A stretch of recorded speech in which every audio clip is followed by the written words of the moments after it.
Ayan, sa mga ka-riders natin dyan, gusto ko lang ipakita sa iyo ang ating Vulcan 650S ng Kawasaki. So, marami kasi nagtatanong sa akin kung ano ba daw magandang first bike, magsa-start pa lang daw sila, gusto daw nila bumili. And ako kasi sa experience ko guys, dito ako sa bike na to natuto. Actually, binili ko tong bike na to, hindi pa ako marunong magmotor.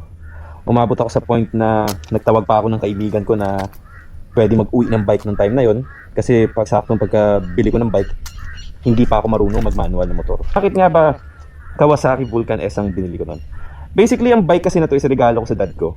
So, dad ko kasi is only 5'3". So, very, very perfect siya sa mga maliliit. Kasi sobrang baba ng seat height niya.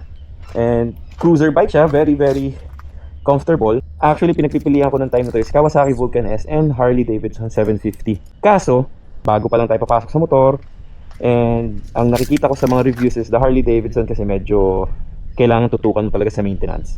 Unlike dito sa Kawasaki, sobrang dali i-maintain. So sa mga naghahanap ng mga beginner bike nila na papasok pa lang sila sa motorcycle, suggest ko tignan itong Kawasaki Vulcan 650S. And of course, it's a 650 engine. At ang maganda sa 650, hindi kabitin. Hindi siya 1000cc, so it's not as powerful, pero the power is there. And malakas na rin yung torque niya. At syempre, pag nakikipag-group rides tayo, kahit pa paano kaya niya makipagsabayan. Okay, sound check natin itong bike.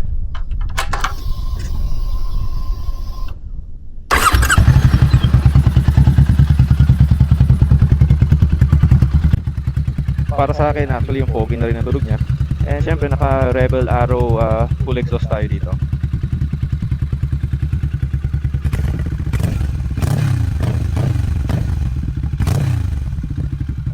Talagang tunog cruiser siya, diba? Gusto ko dito, syempre hindi katulad ng mga sports bike natin, meron tayong lalagyan, meron tayong side box nya. So marami nagsasabi kasi yung Kawasaki Vulcan S is para siyang yung Harley look-alike ng Kawasaki. And para sa akin, it's not a bad bike dahil ang engine ng Ninja 650 at Versys 650, yun din ang engine ng Kawasaki Vulcan S 650 natin.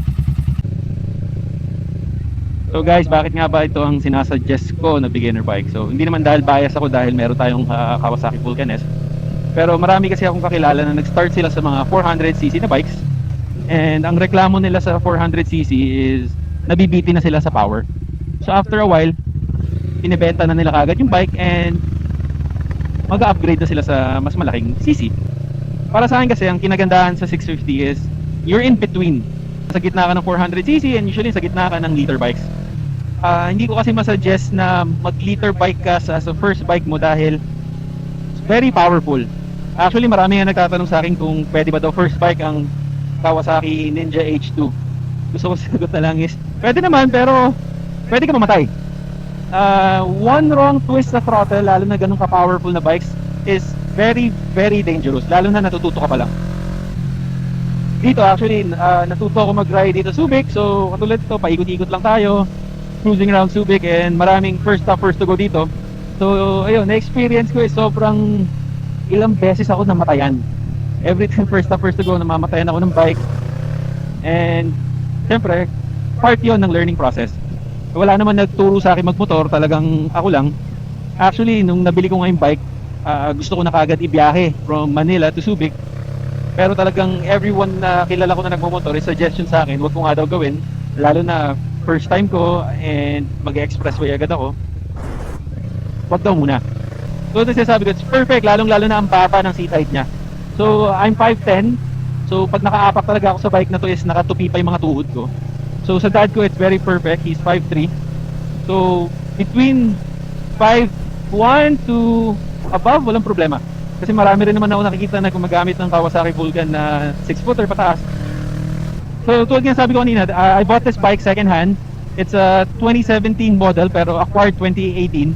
So nakuha ko yung Oddo niya, siguro mga nasa 2,000 something lang siya.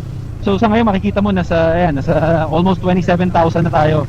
So ganun ka tagal na rin natin gamit yung bike. So I bought it 2020. So talagang pandemic, umiikot lang ako ng Subic ng mga time na yun, nag-aaral ako magmotor. And I really learned to love this bike. And one thing na hindi ako nabigo sa Kawasaki is the maintenance ng bike. Basta alaga ka sa motor, it will last you forever.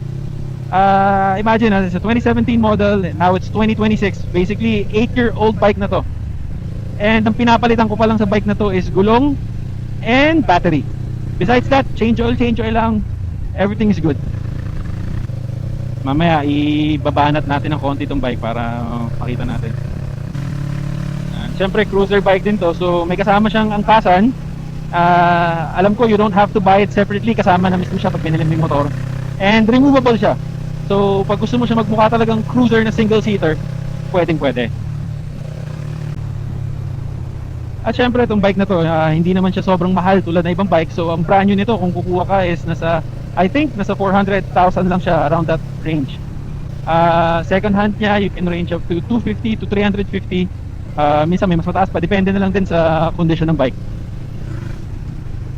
So, ako kasi personally, hindi ako mahilig magbenta ng bike, not unless kailangan talaga. Pero, this bike kasi, kahit regalo ko siya sa dad ko, it's for keeps na talaga namin. It's a bike na laging reliable. Siyempre, imagine nyo for its age, it's an 8-year-old bike. So, very komportable pa rin ako kahit i-long ride ko to, kahit mag-zone loop ako ng dala-dala ko itong bike na to. Alam ko, kayang-kaya ng bike. So, dahil nga 2017 model, dito hindi mo pa nakikita kung anong gear ka na. Pero yung mga mas newer models niya, nakalagay na rin kung anong gear ka. So, for beginners, okay na okay. Ayan, ihataw natin dito.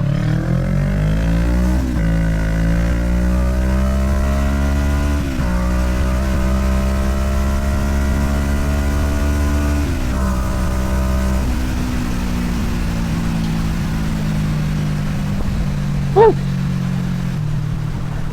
Ayan, syempre we're not in open roads naman, kaya hindi rin natin pwedeng hatawin ng sobra. Pero naalala ko, pinaka na top speed ko sa bike na umabot din ako ng mga 195. Isang beses lang yun. Talagang sinubukan lang natin.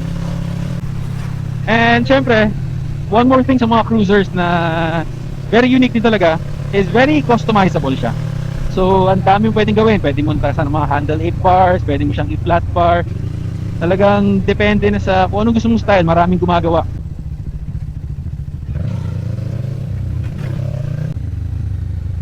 So ayan, dahil nga ang dami nagtatanong sa akin kung ano ba daw magandang first bike, gusto nila matuto na, gusto nila mag-start magmotor. Kaya suggestion ko talaga, eto, the Kawasaki Vulcan S. I think it's a perfect beginner bike dahil dito naman ako natuto. Never had crashes and ito niya, kita mo, very comfortable. So ang baba-baba ng seat height niya.